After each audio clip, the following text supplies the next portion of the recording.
This circle made of sticks and wire is called a beach trap. It is one of 11 that sit in the sea near Sartaneja, Corozal district, and is the chosen method for commercial fishing in the Corozal Bay Wildlife Sanctuary. This type of fishing is agreed upon between fisher folk in that area and the Sartaneja Alliance for Conservation and Development, formed in 2012.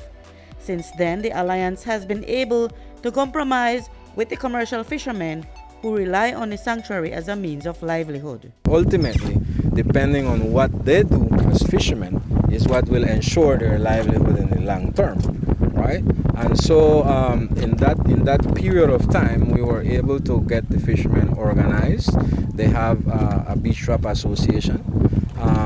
We were able to meet some compromise with them in terms of them agreeing some of these conditions that will allow them to continue using the resource, but conditional, with some mechanisms and some interventions that will ultimately benefit them as fishermen. And so we are at the point right now where we have signed an agreement with the fishermen, actually the fishermen with the government of Belize, for access to the reserve. To access the area, the fishermen must use beach traps as their method of fishing. Accompanied by a ranger, Eliseo Canul went to harvest the mature fishes that were in his trap. He said that it wasn't difficult for him to accept this type of fishing because it was already a part of his family's tradition. If I throw the smalls, that will grow and more fish, and then my children's, they will have fish. Yes, my children's and other children's will when they grow, they will have fish right here in the bay.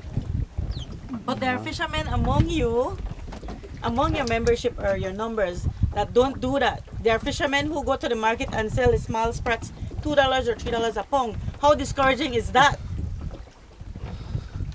Well, I know. See that that is good. In my I will not do that because I want to sell pretty fish, big fish. While the day's catch for Eliseo might not add up to a hefty sum, the fishes were mature and the catch was enough for him to purchase food for his family and fuel to return tomorrow for more fish. The sustainable method of extracting marine resources is one that the Ministry of Sustainable Development not only supports but pushes for, as Minister of Sustainable Development Orlando Habet shared. Government can't do it. We'll be doing the policies and passing the legislation, but we depend largely on the population, the people, to have the education, to have the knowledge and appreciate especially what we have so that they can also help in the conservation. One of the things that we miss many times is that we're looking at the 17 Sustainable Development Goals, and we look at all of them, and many times we forget goal number 17, which is that of partnership and collaboration. I am not one of the persons who believe that everything has to be policed. Many times when you pass laws and it's being policed and people are behind you, that's when you have sort of retaliation from the people and they don't do what they're supposed to do because you're pressuring them. But once they know that they will do it because they understand the why, and that is why the education information is so important. Because there are fishermen who engage in illegal fishing, the effort has to be more than educational. Executive Director of the Sartaneja Alliance for Conservation and Development, Joel Verde, says spot checks and enforcement are important. Anything commercially that is outside of the traps is illegal. In fact, that's the major issue we have, right? So, for example, we have sometimes Mennonites accessing the area along the Balam Jungle Estates in the eastern coast, where we always have issues with gillnets there.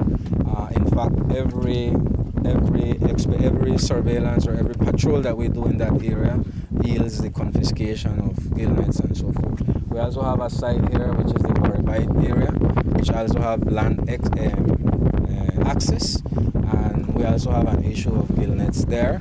But those are primarily considered our hotspots, and that's primarily where our targeted surveillance seeks to address. A couple miles further east of the fish traps is an area called Cayo Falso, comprising of 2 tiny islets, habitat for frigate birds and manatees. This site also forms a part of the 278 square miles that make up the sanctuary.